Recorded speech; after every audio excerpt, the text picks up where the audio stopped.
अंचलनामा में आप सभी का स्वागत है। मैं हूं शक्ति प्रकाश श्रीवास्तव। मौसम पर भारी छठ मैया की आस्था। बंगाल की खाड़ी में उठे मोथा तूफान का पश्चिम बंगाल समेत देश के कई प्रदेशों तक में व्यापक असर दिखा। उत्तर प्रदेश के पूर्वी और बिहार के पश्चिमी हिस्से में भी मंगलवार को ही बेमौसम बारिश ने जमकर कहर बरपाया, लेकिन इसका असर छठ महापर्व के उल्लास पर बिल्कुल ही नहीं दिखा, क्योंकि सुबह सुबह सूर्यदेव को अर्घ्य देने के लिए पानी में खड़ी व्रती महिलाएं इससे तनिक भी विचलित नहीं हुई।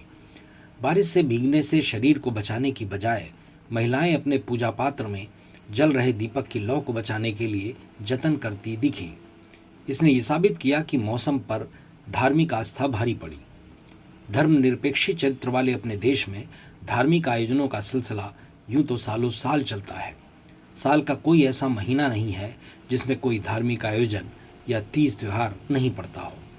ऐसा ही एक त्योहार है छठ पर्व। दिवाली के छठवें दिन मनाया जाने वाला यह त्योहार मूलतः बिहार का सर्वाधिक लोकप्रिय त्योहारों में एक है, लेकिन सूर्योपासना के इस त्योहार की स्वीकार्यता अब बिहार ही नहीं पूरे देश में बहुत तेजी से बढ़ रही है।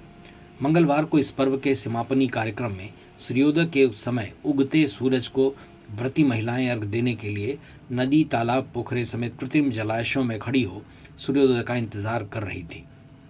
इसी दौरान देश के अन्य हिस्सों में कहर बरपा रही मोथा तूफान की बारिश यहाँ भी शुरू हो गई।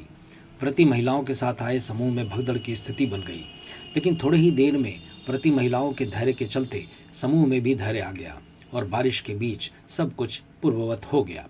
उत्तर प्रदेश में चक्रवात मोथा के कारण सोमवार से ही मौसम में बड़ा बदलाव आया। बंगाल की खाड़ी में बनने वाले मोथा चक्रवात और अरब सागर में बने दबाव के चलते प्रदेश में बादलों की सक्रियता अचानक बढ़ गई, जिसके चलते कई जिलों में बेमौसम बारिश और गरज के साथ मेघ गर्जन हुई।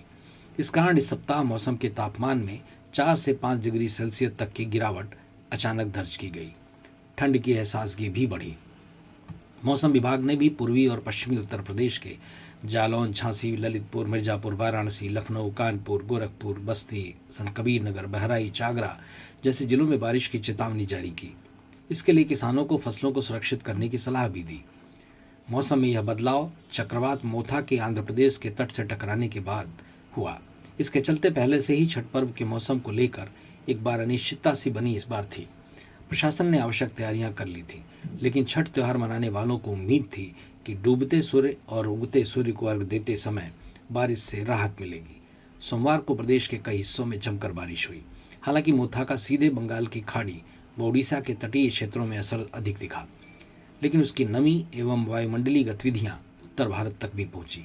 इस कारण प्रदेश में कई सामान्य से अधिक बादल, हल्की वर्षा, तेज हवाएं और गरज चमक के साथ बारिश पूर्वी उत्तर प्रदेश के इलाके में भी हुई, लेकिन इस इलाके के त्योहार छठ पर इसका असर नहीं पड़ा। मतलब की बात में आज बस इतना ही। कल फिर मुलाकात होगी इसी समय, इसी चैनल पर। तब तक के लिए नमस्कार।